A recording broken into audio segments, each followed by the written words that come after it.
Good evening class. आज इस class में हम क्या पढ़ने जा रहे हैं? अपॉइंटमेंट्स यानी नियुक्तियां।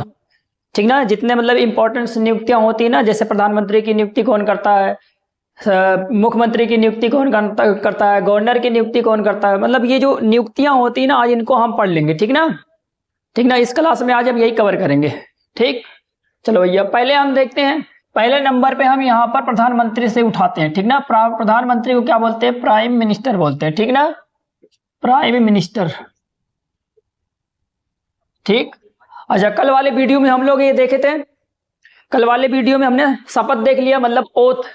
ठीक ना, आज यहाँ पर अपॉइंटमेंट्स यानी नियुक्तियां।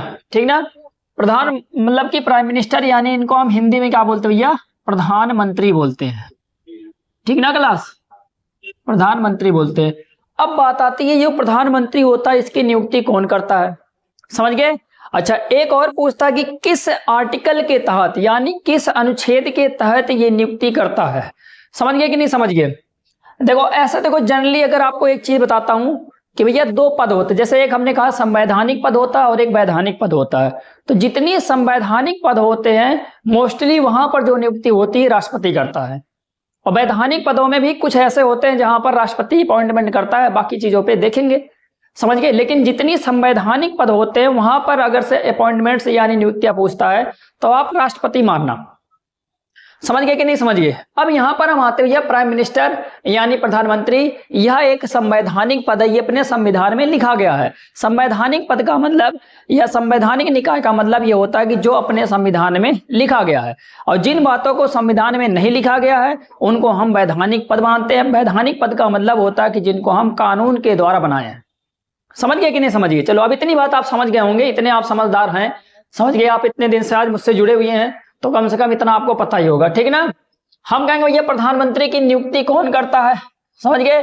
तो हम यहां पर जब पूछते हैं भैया किसके द्वारा नियुक्ति होती है, तो आपको बताना है राष्ट्रपति के द्वारा। किसके द्वारा नियुक्ति होती है? राष्ट्रपति के द्वारा। ठीक ना, राष्ट्रपति के द्वारा, ये आपको पता है।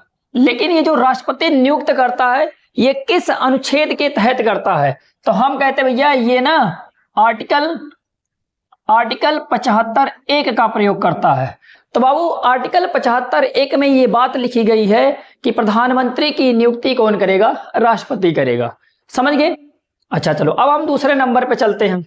दूसरे नंबर पे जब आते हैं भैया यहां पर आते हैं राज्यपाल, और राज्यपाल को बाबू अंग्रेजी में कहते हैं गवर्नर। क्या बोलते हैं बाबू? हम इसको बोलते हैं गवर्नर, अंग्रेजी में क्या बोलते हैं? गवर्नर बोलते हैं। अब बात आती है इनकी नियुक्ति कौन करता है? ये भैया यह भी एक संवैधानिक पद है, तो इसकी नियुक्ति भी कौन करता है? हम कहते हैं भैया राष्ट्रपति। राष्ट्रपति यानी प्रेसिडेंट। समझ गए कि नहीं समझ गए? राष्ट्रपति यानी प्रेसिडेंट करता है। समझ गए? राष्ट्रपति यानी प्रेसिडेंट करता है। अब बात आती है, बताओ, अच्छा अगर बात आती है बताओ ये कहां से किस अनुच्छेद के थ्रू करता है? तो हम कहेंगे भैया आर्टिकल 155 के तहत करते हैं। मतलब राष्ट्रपति आर्टिकल 155 के तहत गवर्नर की नियुक्ति करते हैं। कहने का मतलब राज्यपाल की नियुक्ति करते हैं। और ये जो राज्यपाल होते हैं बाबू हर एक राज्य के होते हैं। कल हमने शपथ वाले वीडियो में ये देखा था कि जैसे केंद्र के लेवल पर राष्ट्रपति होता है ऐसे राज्यों के लेवल पर राज्यपाल होता है। बस इतनी बातें आपको याद रखनी है। समझ गए कि नहीं? अच्छा, कभी कभी ये भी पूछ लेता है कि प्रधानमंत्री का कार्यकाल कितना होता है? समझ गए? कार्यकाल कितना होता है? तो याद रखे रहना, अगर कभी कार्यकाल पूछ ले तो याद रख लेना 5 वर्ष। समझ गए? गवर्नर में भी ये 5 वर्ष होता है, 5 वर्ष यहां पर भी होता है। लेकिन बाबू ना ये प्लेजर ऑफ द राष्ट्रपति होता है। प्लेजर ऑफ द राष्ट्रपति का मतलब ये होता है कि राष्ट्रपति की इच्छा पर डिपेंड करता है कि कब तक वहां पर उनको रखना। समझ गए? तो ये याद रखेंगे। ऐसे जनरली 5 वर्ष का होता है, लेकिन ये किस पे डिपेंड करता है? प्लेजर ऑफ द राष्ट्रपति होता है। समझ गए कि नहीं समझ गए? शायद आप समझ गए होंगे। अब आता है ये तीसरे नंबर पे, हम चलते हैं सुप्रीम कोर्ट। सुप्रीम कोर्ट को हम कैसे लिखते हैं? SC, supreme court.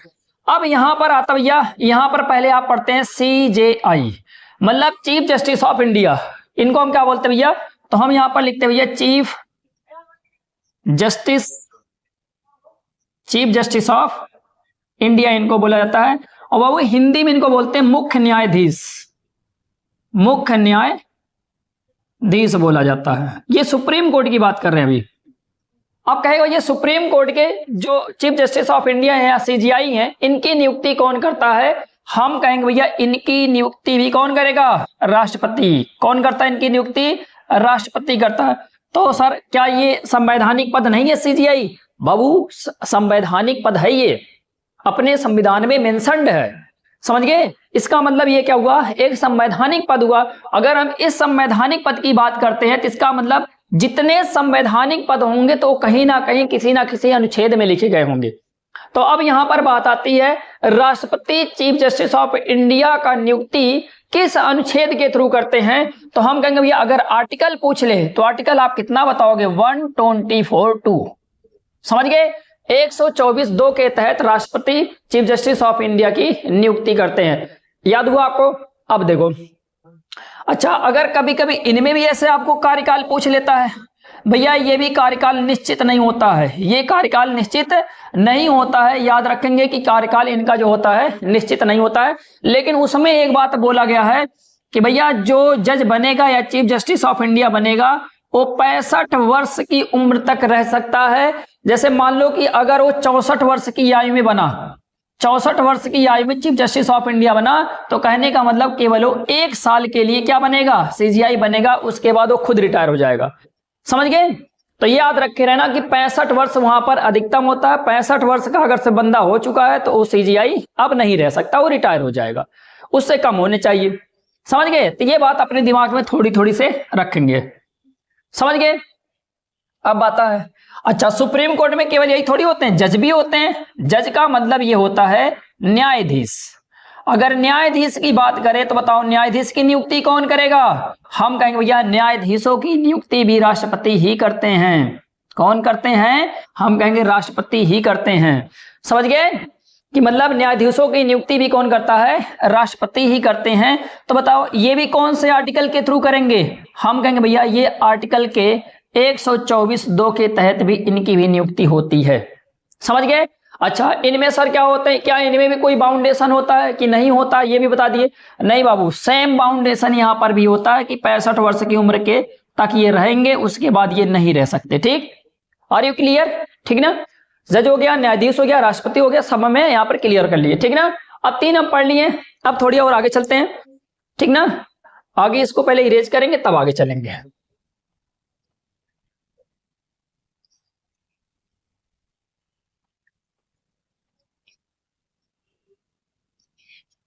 अब आते हैं हम चौथे नंबर पे। चौथे नंबर पे आते हैं भैया हाई कोर्ट वाला देख लेते हैं। हाई कोर्ट, हाई कोर्ट का मतलब आप समझ रहे हो? उच्च न्यायालय, समझ गए? जैसे ये सुप्रीम कोर्ट था, सर्वोच्च न्यायालय या उच्चतम न्यायालय, ऐसे ये क्या बनेगा? हाई कोर्ट मतलब उच्च न्यायालय। उच्च न्यायालय में भैया क्या होते हैं? मुख्य न्यायाधीश होते हैं।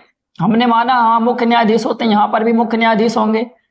अब ये जो मुख्य न्यायाधीश होंगे, बताओ इनकी नियुक्ति कौन करेगा? समझ गए? इनकी नियुक्ति कौन करेगा भैया? इनकी नियुक्ति भी कौन करता है? राष्ट्रपति करता है। कौन करेगा? राष्ट्रपति करता है। ये भी संवैधानिक पद ही है, समझ गए? राष्ट्रपति करता। अब बात आती है, बताओ कौन से आर्टिकल के तहत करता है? तो हम कहेंगे भैया आर्टिकल 217(1) के तहत करता है। क्या ऐसे ही राष्ट्रपति उठा के किसी को बना दिया मुख्य न्यायाधीश हाई कोर्ट में? नहीं, ऐसे क्या होता है भैया? तो पहले इसका क्या होता है, जो सीजीआई होते हैं, सीजेआई, समझ गए? और कौन होते हैं भैया? और गवर्नर। गवर्नर का मतलब भैया उस राज्य के जो गवर्नर होंगे उनके, भैया इन दोनों के सलाह पर राष्ट्रपति क्या करता है? मुख्य न्यायाधीश नियुक्त करता है। किसके किसके सलाह पर? CJI and the governor, governor of the state. समझ गए? कहने का मतलब मेरा क्या हुआ? सीजीआई और गवर्नर की सलाह पे आर्टिकल 217 के तहत राष्ट्रपति क्या करता है? मुख्य न्यायाधीश, मतलब कि मुख्य न्यायाधीश किसके लेवल पर? हाई कोर्ट पे मुख्य न्यायाधीश को नियुक्त करता है। समझ गए? बात ये भी क्लियर हो गई। मतलब सीजीआई और गवर्नर के सिफारिशों पर या सलाह पर आर्टिकल 217(1) के तहत राष्ट्रपति उच्च न्यायालय में मुख्य न्यायाधीश की नियुक्ति करता है। ये बात क्लियर हो गई।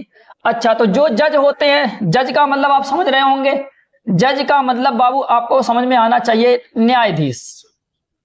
न्यायाधीश, समझ गए? जो अन्य न्यायाधीश होंगे, जो अन्य न्यायाधीश होंगे, बताओ उनकी नियुक्ति कौन करता है? इनकी नियुक्ति भी भैया राष्ट्रपति ही करता है।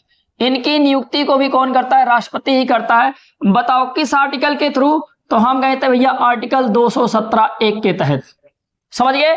आर्टिकल 217(1) के तहत ही भैया यहाँ पर हाई कोर्ट में मुख्य न्यायाधीश की नियुक्ति होती है राष्ट्रपति के द्वारा, और भैया न्यायाधीशों की नियुक्ति भी किसके द्वारा होती है? राष्ट्रपति के द्वारा, और यहीं पर होती है। क्लियर हो गए आपकी नहीं? अगर आप क्लियर हो गए हैं तो हम अब आगे चलते हैं। अब आगे आते भैया ना 5वें नंबर पे। 5वें नंबर पे एक होता है कैग। कैग हम लोग controller and auditor general of India. अच्छा, हिंदी में इनको हम क्या कहते हैं भैया?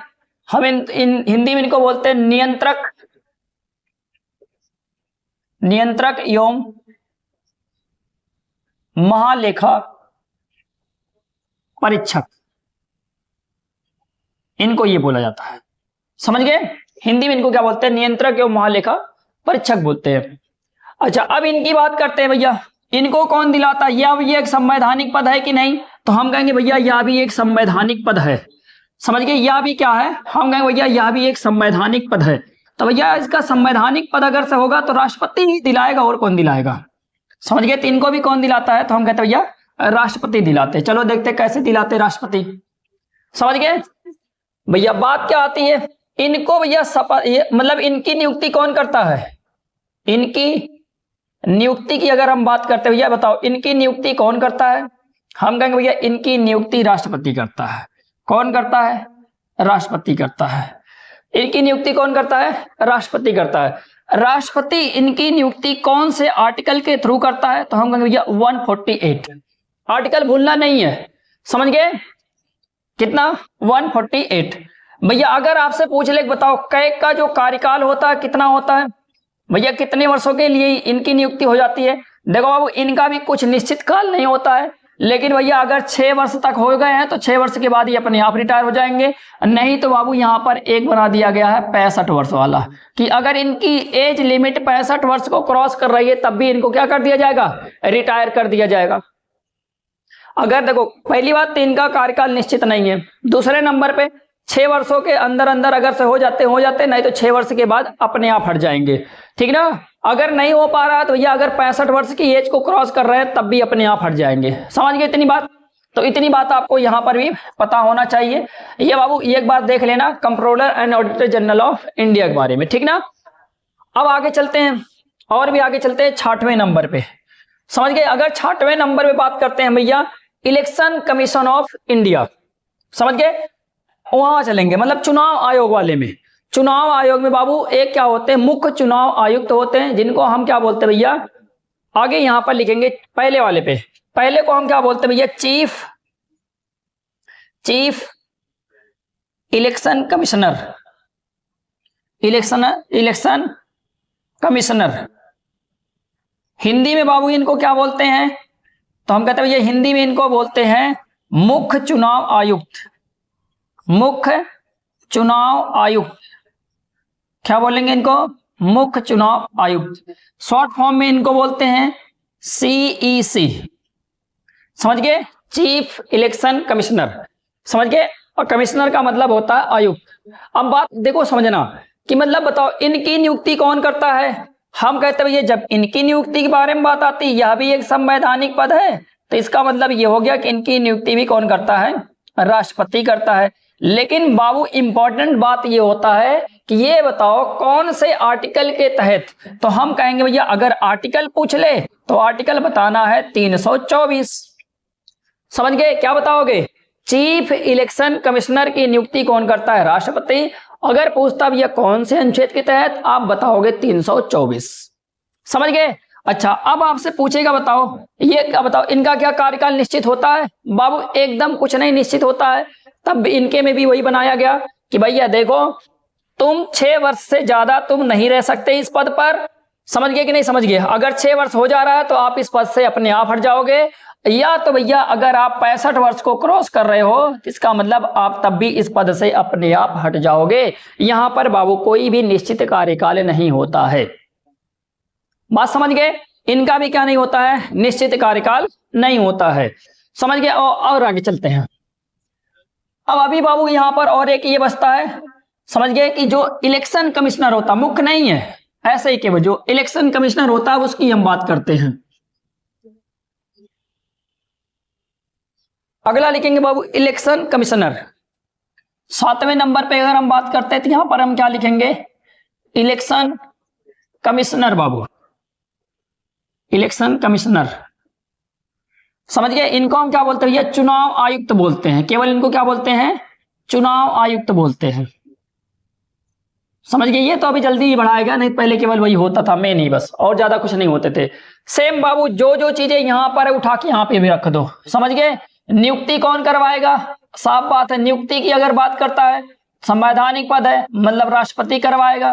भैया अगर आर्टिकल पूछ ले तो राष्ट्रपति किस आर्टिकल के थ्रू करवाता है, 324 के तहत करवाता है, फटाफट वही चीजें, ठीक ना। सर कितने कार्यकाल कितना होगा, 6 वर्षों का। समझ गए, ये निश्चित नहीं है, 6 वर्ष से ज्यादा नहीं रह सकता, ये बात बोला गया वहां पर। समझ गए, अगर 65 वर्ष से ज्यादा हो जाता है तब भी ये क्या हो जाएगा, हट जाएगा। समझ गए कि मतलब 65 वर्ष से अधिक उम्र तक आप इस पद पर नहीं रह सकते। अगर आपकी उम्र 65 वर्ष क्रॉस कर रही है, चाहे आपको यहाँ पर अपॉइंटमेंट हुई 2 महीने हुए हो चाहे 3 महीने हुए हो, लेकिन अगर आप 65 वर्ष क्रॉस कर रहे हो तो आप वहां से हटना पड़ेगा आपको। समझ गए कि नहीं समझ गए, तो ये बात भी अपने दिमाग में ये भर लेना कि ताकि हमें कोई दिक्कत भी प्रॉब्लम्स ना हो। अब बाबू आते हैं हम 8वें नंबर पे, बहुत ही इंपॉर्टेंट, जो सबका सपना होता है यूपीएससी में। समझ गए कि नहीं समझ गए। अब हम यहां पर लिखेंगे भैया यूपीएससी। यूपीएससी का मतलब होता है यूनियन पब्लिक सर्विस कमीशन, ठीक ना, संघ लोक सेवा आयोग, संघ लोक सेवा आयोग। समझ गए, इंग्लिश में कहते हैं यूनियन पब्लिक सर्विस कमीशन। समझ गए, तो यहां पर भैया पहले पूछेगा यूपीएससी का चेयरमैन, यूपीएससी का चेयरमैन की नियुक्ति, चेयरमैन का मतलब होता है बाबू अध्यक्ष। समझ गए, अब आपसे पूछेगा बताओ इसकी नियुक्ति कौन करता है, मतलब यूपीएससी के अध्यक्ष की नियुक्ति कौन करता है।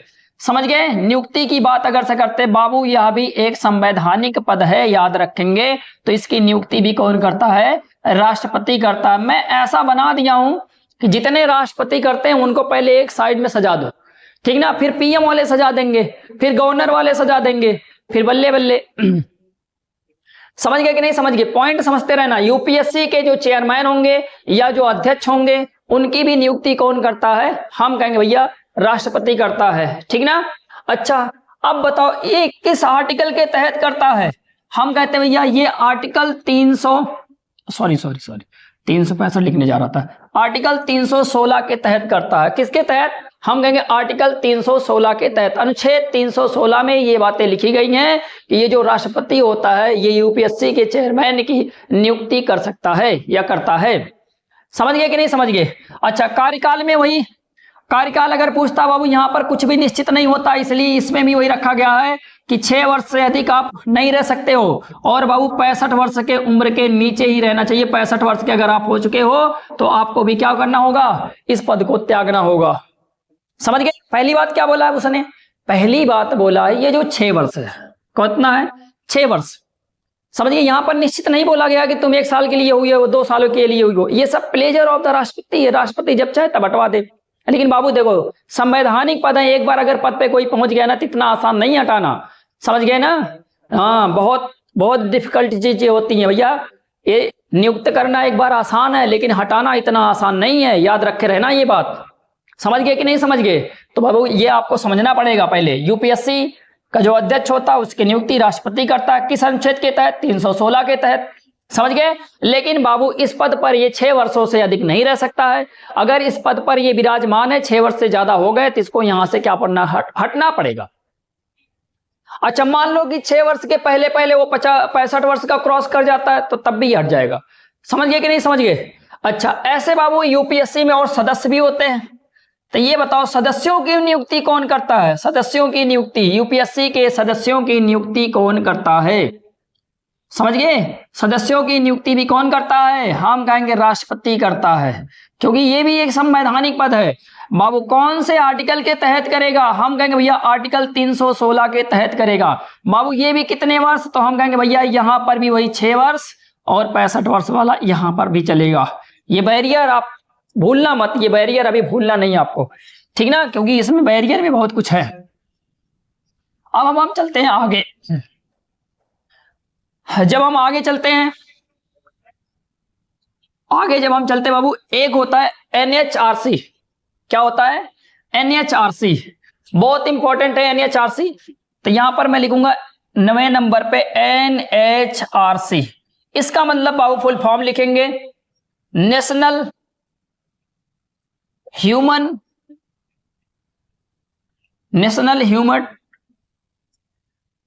Right commission.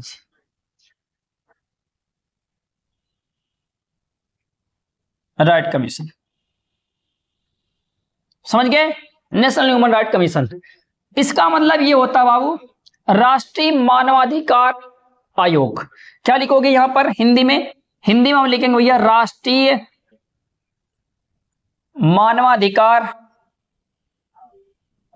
मानवाधिकार आयोग। याद रखेंगे बाबू ये चीज।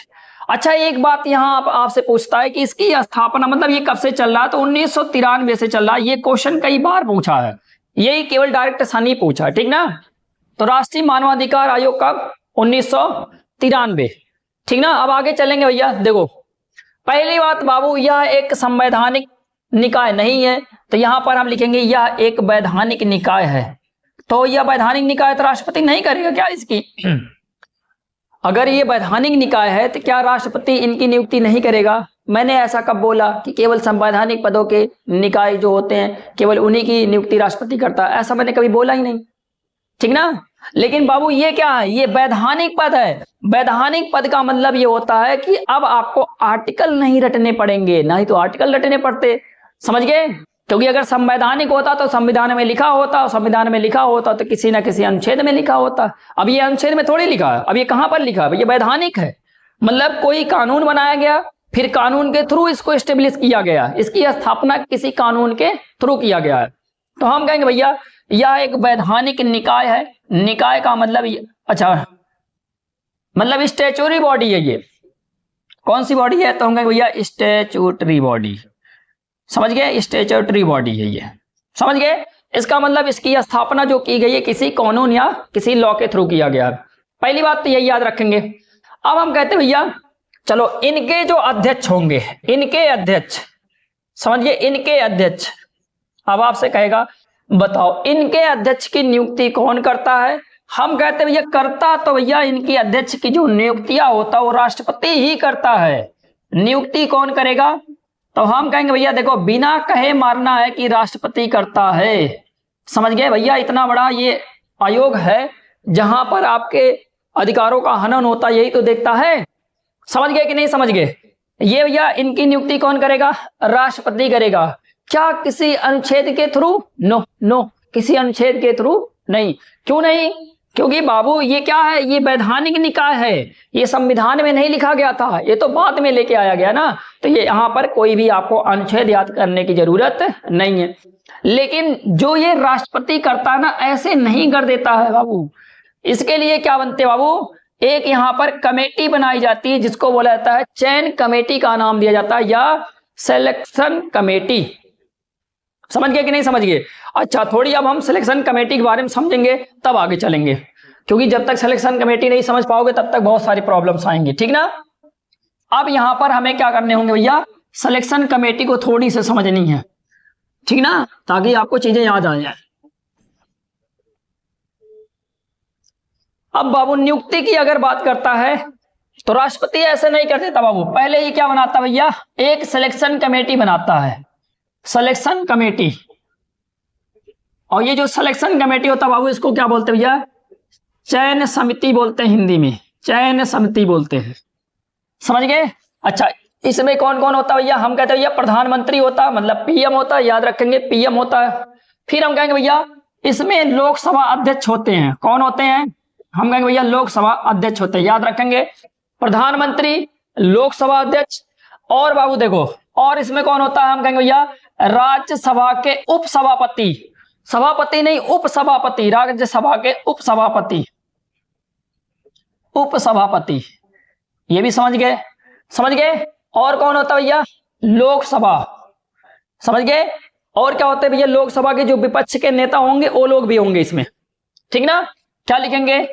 लोकसभा और राज्यसभा, लोकसभा और राज्यसभा के विपक्ष के नेता, समझ गए, विपक्ष के नेता होंगे। कि कितने हुए, एक हुआ, दो हुआ, तीन हुआ, चार हुआ, पांच लोग हो गए।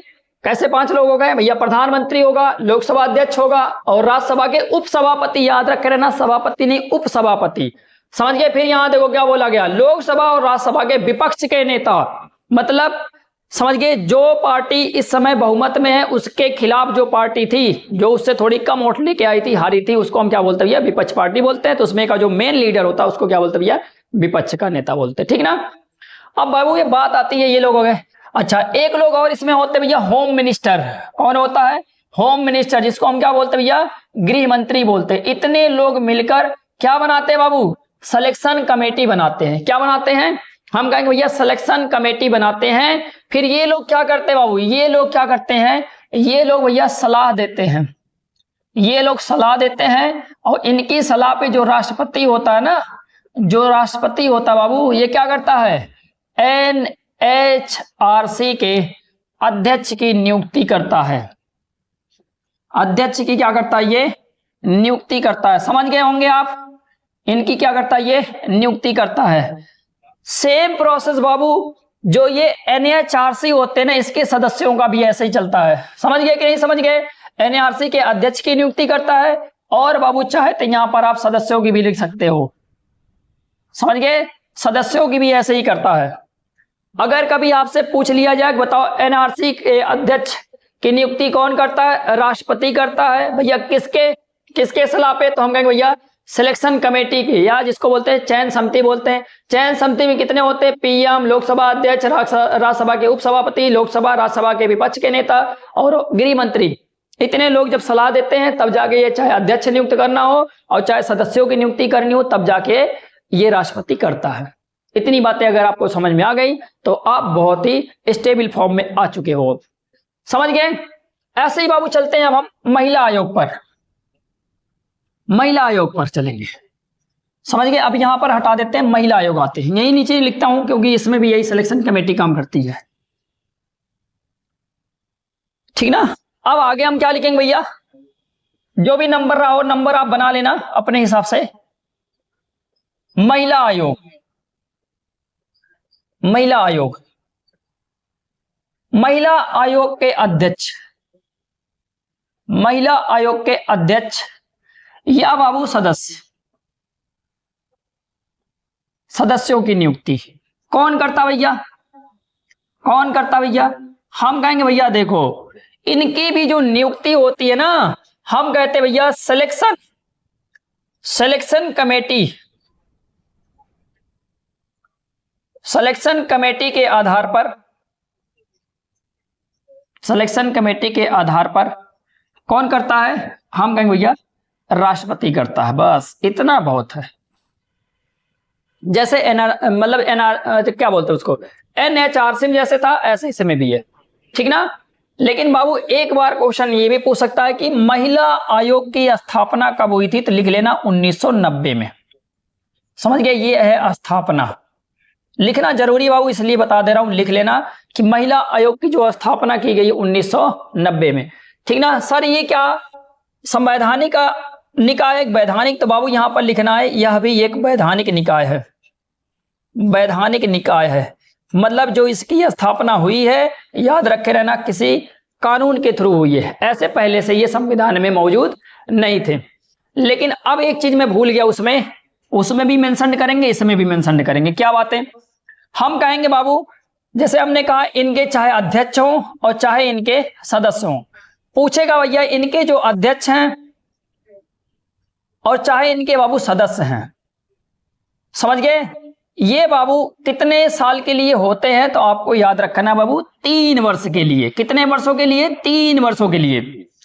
अगर मान लो बाबू 3 वर्ष के लिए इनकी नियुक्ति होती है, 3 वर्ष से ज्यादा नहीं हो सकते हैं। या बाबू उसमें एक कंडीशन और रखा गया कि 70 वर्ष। अगर बंदा मान लो 70 वर्ष क्रॉस कर जाता है तब भी उसको अपने पद से इस्तीफा देना पड़ेगा। मान लो बंदा 68 वर्ष का था और वो जाके नियुक्त हो गया, तो बाबू ज्यादा से ज्यादा वो केवल 2 वर्ष तक इस पद पे रह सकता है, उसके बाद उसको इस पद से इस्तीफा देना पड़ेगा। अच्छा, यही बाबू ना यही अध्यक्ष और सदस्य वाला यही एज ना उसमें भी लगेगा, NHRC वाले में। अगर आपसे पूछेगा बताओ NHRC, इसके जो अध्यक्ष होंगे, इसके जो अध्यक्ष होंगे और जो बाबू इसके सदस्य होंगे, ये मैक्सिमम कितने सालों तक रह सकते हैं? तो बाबू यहां पर भी आपको लिख लेना है 3 वर्ष और 70 वर्ष। 3 वर्ष का मतलब क्या होता है कि 3 वर्ष से ज्यादा उस पद पर नहीं रह सकते हैं, और 70 वर्ष का मतलब ये होता है कि अगर उनकी एज 70 क्रॉस कर रही है तब भी इस पद पर वो नहीं रह सकते। बताओ बताओ आपको समझ में आया कि नहीं समझ में आया? समझ गए? तो ये भी आपका भैया क्लियर हो गया। अब हम और आगे चलते हैं। समझ गए? ये भी मेंशन करना उसमें भी और इसमें भी, बहुत जरूरी चीजें पढ़ रहे हो आप। समझ गए? यहां सबसे ना क्वेश्चन आ ही जाते हैं,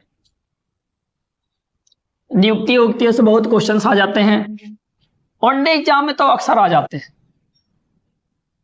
PCS में आ जाता है,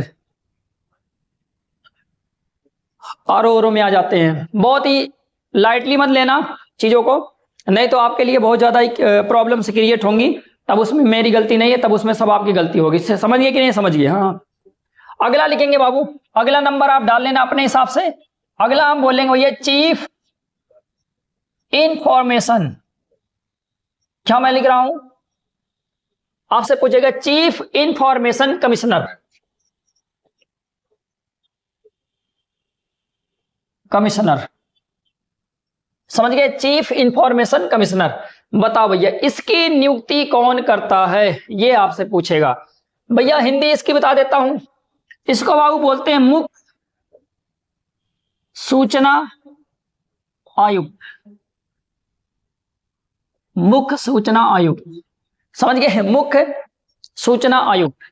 अब बताओ इनकी नियुक्ति कौन करता है? क्या सर इसकी नियुक्ति किसी अनुच्छेद के थ्रू होती है? नो बाबू, नो नो। ये सब भैया पहली बात, जैसे हमने कहा ना, जब जाके इंफॉर्मेशन एक्ट आया था तब की बातें ये सब चल रही हैं, तो याद रहना चाहिए कि ये भैया इनकी नियुक्ति उक्ति कहीं किसी अनुच्छेद में नहीं है, ये सब कानून बना के तब तो बनाए गए हैं। समझ गए? ये जो कमिश्नर बनते हैं कानून बना के तब इनका प्रावधान किया गया, संविधान में नहीं लिखे गए थे ये सब। तो बाबू तब ये संवैधानिक नहीं, ये कैसे हैं? वैधानिक है। इतनी बात पहले आपको पता होनी जानी चाहिए। अब बाबू बात आती, बताओ इसकी नियुक्ति कौन करता है? अगर इसकी नियुक्ति की बात करते हैं तो राष्ट्रपति करता है। इसकी नियुक्ति कौन करता है? राष्ट्रपति करता है। इसकी नियुक्ति कौन करता है? राष्ट्रपति करता है। सर राष्ट्रपति करता है, क्या अनुच्छेद भी होगा? नो, क्योंकि ये वैधानिक है। समझ गए? ये वैधानिक है। अगर हम कहते भैया ये बताओ ये कितने वर्षों के लिए नियुक्त हो जाता है, हम कहेंगे भैया ये 5 वर्षों के लिए नियुक्त हो जाता है, लेकिन याद रहना चाहिए आपको कि भैया उससे पहले भी ये हटाए जा सकते हैं। समझ गए? और कितने? 65 वर्ष। मेरा इसमें आपको बताना है कि भैया 5 वर्ष के पहले भी हटाए जा सकते हैं, लेकिन अगर इनका चाल चलन सब कुछ सही, ये ठीक ठाक है, तो ये कम से कम 5 वर्ष सरवाइव कर जाएंगे। लेकिन बाबू अगर इनकी एज 65 क्रॉस कर जा रही तब भी इनको इस पद से क्या करना होगा? इस्तीफा देना होगा। मैक्सिमम इस पद की जो वैलिडिटी है 65 वर्ष। समझ गए? इससे ज्यादा इस पद पर ये विराजमान नहीं रह सकते। पॉइंट क्लियर हो गया आपका? ये भी समझ गए इतनी बात। अब हम चलते भैया अगले पे। अगले नंबर पे हम लगते भैया CBI, central bureau of information. समझ गए? इसमें हम बताएगा कि CBI के निदेशक की नियुक्ति कौन करता है? CBI के निदेशक की नियुक्ति भैया यहां पर भी आपको लगाना है राष्ट्रपति। क्या सर किस अनुच्छेद के थ्रू होगा? नो, ये भी बाबू एक वैधानिक संस्था, ये संवैधानिक नहीं है, इसलिए इसमें भी कोई भी आर्टिकल आपको पढ़ना नहीं है। नहीं तो आपको पढ़ना पड़ता, लेकिन यहां पर भी कोई भी अनुच्छेद आपको पढ़ने की जरूरत नहीं है। इनकी भी नियुक्ति कौन करता है? राष्ट्रपति करता है। कोई दिक्कत? नो, कोई भी दिक्कत आपको नहीं होनी चाहिए। अच्छा बाबू क्या इसमें ऐसे कर देता है? नो भैया, इसमें भी क्या होती है? चयन समिति होती है। चयन समिति का मतलब क्या होता है बाबू? तो हम कहेंगे भैया चयन समिति का मतलब होता है सिलेक्शन कमेटी। Selection committee. समझ गए कि नहीं समझ गए? आगे चलो भैया, अगले नंबर पे चलते हैं। अगले नंबर पे बाबू चलेंगे जो केंद्रीय विश्वविद्यालय नहीं होते हैं, जैसे इलाहाबाद यूनिवर्सिटी हो गया। समझ गए? ऐसे बहुत सारे हैं, मतलब कि लखनऊ यूनिवर्सिटी हो गया, बहुत सारे ऐसे बने हुए हैं। तो भैया पटना यूनिवर्सिटी हो गया, तक्षशिला यूनिवर्सिटी हो गया, ऐसे सब हैं, बहुत सारे हैं। समझ गए कि नहीं समझ गए? तो भैया हम यहां पर लिखेंगे जो केंद्रीय विद्यालय हैं, केंद्रीय विश्वविद्यालय, केंद्रीय विश्वविद्यालय, केंद्रीय विश्वविद्यालयों, केंद्रीय विश्वविद्यालयों की, केंद्रीय विश्वविद्यालयों के कुलपति, कुलपति की नियुक्ति कौन करता भैया? इनकी नियुक्ति, इनकी नियुक्ति का जिम्मा कौन लिया है? हम कहेंगे भैया राष्ट्रपति लिया है। अच्छा, कुलपति को बोलते भैया वाइस चांसलर बोलते हैं, चांसलर बोला जाता है ऐसे। तो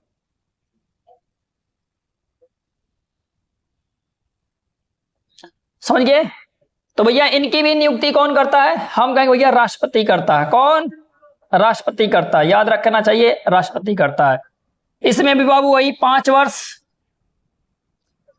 सॉरी 1 मिनट, 5 वर्ष है, 5 वर्ष, ठीक ना। राष्ट्रपति कितने वर्षों के लिए करेगा? 5 वर्ष। लेकिन बाबू इसमें रखा गया 70 वर्ष। कितना वर्ष? 70 वर्ष। मतलब मेरा कहने का मतलब ये है कि जो भैया कुलपति होते हैं वो 5 साल के लिए रह सकते हैं। अगर उनको पहले हटाना पड़ा तो हट सकते हैं, पहले भी हट सकते हैं। समझ गए? पहले भी हटेंगे, याद रखे रहना, पहले भी हटेंगे। और अगर उनकी उम्र 70 वर्ष क्रॉस कर जाती है तब भी उनको अपने पद से क्या करना होगा? इस्तीफा देना होगा। समझ गए कि नहीं? पहले 5 वर्ष के लिए, फिर उसके बाद 10। जो दोनों में पहले आ जाएगा उनको करना होगा। अगर उनका पहले 5 वर्ष कंप्लीट हो जाए पहले भाग जाएंगे, अगर 70 वर्ष पहले आ रहा है तो 70 वर्ष तब भी भाग जाएंगे। समझ गए? जो इन दोनों में से पहले आ जाएगा हट जाएंगे, और क्या। समझ गए कि नहीं समझ गए? ये भी आपको समझ में आ गया। अब बाबू आता है अगले नंबर पे, अब आते हैं भैया कैबिनेट सचिव, कैबिनेट सचिव, कैबिनेट सचिव। कैबिनेट सचिव को बाबू अंग्रेजी में बोलते हैं भैया कैबिनेट सेक्रेटरी, कैबिनेट सेक्रेटरी।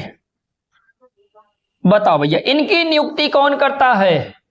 अगर भैया कैबिनेट सचिव की नियुक्ति की बात आ जाती है तो यहां पर लिखेंगे पीएम, प्रधानमंत्री। इनकी नियुक्ति कौन करता है? प्रधानमंत्री करता है। लेकिन आपको एक बात याद होनी चाहिए, ये जो बाबू कैबिनेट सचिव होता है या कैबिनेट सेक्रेटरी होता है, ये बाबू केवल 2 वर्ष के लिए विराजमान होता है अपने पद पर। कितने वर्षों के लिए? केवल 2 वर्षों के लिए अपने पद पर क्या होता है? ये विराजमान होता है। बाबू ये जो होता है हम कहते हैं भैया हाईएस्ट आईएएस रैंक अधिकारी होता है। कहने का मतलब बाबू इसको हम क्या बोलते हैं भैया? सर्वोच्च, सर्वोच्च, सर्वोच्च सिविल सेवक है ये। समझ गए कि नहीं समझ गए? सर्वोच्च सिविल सेवक होता है ये। तो आपको ये इतना याद होना चाहिए कि मतलब हाईएस्ट आईएएस रैंक के अधिकारी यही हैं। समझ गए? ये भी आपको समझ में आ गया होगा। अब हम चलते हैं आगे, थोड़ी से और चलेंगे। याद रखे रहना कैबिनेट सचिव की नियुक्ति कौन करता है? प्रधानमंत्री करता है।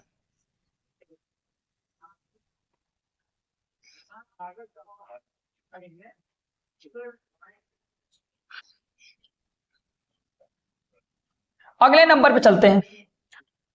अगले नंबर की बात करते हैं तो वहां पर लिखेंगे भैया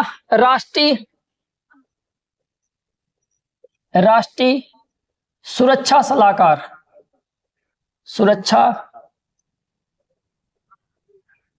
सलाहकार। समझ गए? यहां पर भैया अगला नंबर लगा लिया, राष्ट्रीय सुरक्षा सलाहकार। अंग्रेजी में बाबू इसको हम बोलते हैं नेशनल सिक्योरिटी एडवाइजर, एडवाइजर। समझ गए? अब कहेगा भैया इसकी नियुक्ति भैया कौन करता है? यहां पर लिख लेना प्रधानमंत्री करता है। इनकी नियुक्ति भी कौन करता है? प्रधानमंत्री करता है। ठीक ना? आगे देखेंगे, आगे चलेंगे भैया। अब आपसे पूछेगा मुख्यमंत्री, बताओ भैया मुख्यमंत्री की नियुक्ति कौन करता है? मुख्यमंत्री की नियुक्ति, मुख्यमंत्री सभी को पता ही होगा, चीफ मिनिस्टर। यहां पर लिख देता हूं चीफ मिनिस्टर, चीफ मिनिस्टर। समझ गए? Chief minister. इसकी नियुक्ति भी कौन करता है? हम कहते हैं भैया इसकी नियुक्ति की अगर बात आती है तो वहां पर आपको लिखना है गवर्नर, गवर्नर यानी बाबू राज्यपाल। अब यहां आपको अनुच्छेद पढ़ना होगा क्योंकि ये संवैधानिक पद है। समझ गए कि नहीं समझ गए? यहां बाबू अगर बात आती है, बताओ ये जो गवर्नर होता है, बताओ इनकी नियुक्ति कौन से आर्टिकल के तहत करता है? तो आप लिखेंगे 164(1) के तहत। समझ गए? मतलब अनुच्छेद 164(1) के तहत राज्यपाल मुख्यमंत्री की क्या करता है? नियुक्ति करता है। समझ गए इतनी बात? समझ गए कि नहीं समझ गए? अच्छा बाबू अगले नंबर पे आते हैं। यहां आपसे पूछेगा राज्यमंत्री, राज्यमंत्रियों की नियुक्ति। राज्यमंत्रियों का मतलब जो राज्य के लेवल पर मंत्री बनते हैं, राज्यमंत्रियों की नियुक्ति बताओ इनकी नियुक्ति कौन करता है? हम कहेंगे भैया इनकी नियुक्ति राज्यपाल करता है, राज्यपाल करता है। समझ गए? इनकी नियुक्ति कौन करता है? हम कहेंगे भैया राज्यपाल करता है। समझ गए? इनकी नियुक्ति कौन करता है? राज्यपाल करता है। बाबू लेकिन बात यहां पर ये खत्म नहीं होती है, भैया इनकी नियुक्ति कौन से आर्टिकल के तहत करता है? तो हम कहेंगे भैया 164 के तहत, 164 के तहत। अच्छा बाबू केंद्र के मतलब यहां पर एक और लिख लेना बाबू, केंद्रीय मंत्रियों की, शायद उसमें मैंने लिखा नहीं, यहां पर लिख लेंगे केंद्रीय मंत्रियों की नियुक्ति, केंद्रीय मंत्रियों की नियुक्ति। बताओ बाबू कौन करता है? हम कहते हैं ये केंद्रीय मंत्रियों की नियुक्ति, यहां पर आप लिखोगे प्रधानमंत्री की सलाह पर, प्रधानमंत्री की सलाह पर कौन करता है? राष्ट्रपति करता है। कौन करता है? हम कहेंगे भैया राष्ट्रपति करता है। बाबू कितने सालों के लिए? कितने सालों के लिए होती है? 5 वर्ष के लिए। कितने सालों के लिए नियुक्ति होती है? 5 वर्ष के लिए नियुक्ति होती है। अच्छा बाबू कहां से इनको शक्ति मिलती है ये नियुक्ति करने की? आर्टिकल 75(1) के तहत, जहां से प्रधानमंत्री वाली हुई थी। समझ गए? पॉइंट क्लियर हो गया? मतलब केंद्रीय मंत्रियों की नियुक्ति भी कौन करता है? पीएम की सलाह पर कौन करता है? राष्ट्रपति करता है। ऐसे बाबू यहां पर भी राज्य मंत्रियों की नियुक्ति जो होता है राज्यपाल ऐसा नहीं कर देता है, तो यहां पर हम लिखेंगे भैया सीएम की सलाह पर।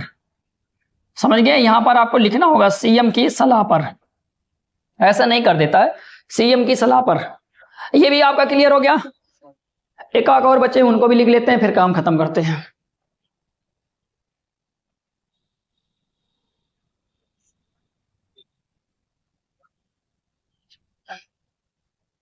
आगे देखो बाबू, अब बात आती है बाबू एक और आता है, वहां पर आप लिखेंगे राज्य लोक सेवा आयोग, सेवा आयोग, सेवा आयोग के अध्यक्ष, अध्यक्ष और सदस्य दोनों लिख लेना बाबू यहीं पर। समझ गए? अध्यक्ष और सदस्य दोनों लिख लेना। अंग्रेजी में इनको बोलते हैं भैया state public service commission, service commission. बताओ SPSC, PSC। बताओ इनके सदस्यों की नियुक्ति कौन करता है? हम कहेंगे भैया इनके सदस्यों की राज्यपाल करता है। कौन करता है? इनकी नियुक्ति कौन करता है? हम कहते हैं भैया राज्यपाल करता है। अब लेकिन बाबू यहां पर आपसे क्वेश्चन पूछे जाते हैं कि ये बताओ इनकी नियुक्ति कौन से आर्टिकल के तहत होती है? तो 316 के तहत होती है। यही यूपीएससी की भी होती है और इनकी भी यहीं पर होती है 316 में ही। समझ गए? लेकिन 316 में जो यूपीएससी वाला होता है वो राष्ट्रपति करता है, लेकिन बाबू 316 में ये भी प्रावधान किया गया है कि जो राज्य का होगा उसका कौन करेगा? राज्यपाल करेगा। पॉइंट क्लियर हो गया बाबू? लेकिन उसमें बाबू हमने देखा था कि उसमें केवल 3 वर्ष था, लेकिन यहां पर बाबू बदला गया है। तो याद रहना चाहिए आपको, समय अगर पूछ लेता 6 वर्ष और 62 वर्ष। समझ गए? कि मतलब 6 वर्ष तक यहां पर विराजमान रह सकते हैं, या तो भैया 62 वर्ष की उम्र तक वो उस पर विराजमान रह सकते हैं। तो बाबू ये रहे आपके पूरी नियुक्तियां। समझ गए कि नहीं समझ गए? जितना हम लोग यहाँ पर पढ़ लेंगे बहुत ही अच्छा होगा आपके लिए। समझ गए कि नहीं? और बाबू मैं एक एक काम ऐसे करके आपके लिए कर दूंगा कि पॉलिटी आपके लिए आसान हो जाएगी, क्योंकि अभी देखो ज्योग्राफी भी पढ़ानी है। समझ गए? उसमें भी अभी हमें बहुत सारी चीजें छोड़ी गई हैं, तो उनको भी हमें कवर करना है। समझ गए कि नहीं समझ गए? ठीक है, आप पढ़ते रहिए अब।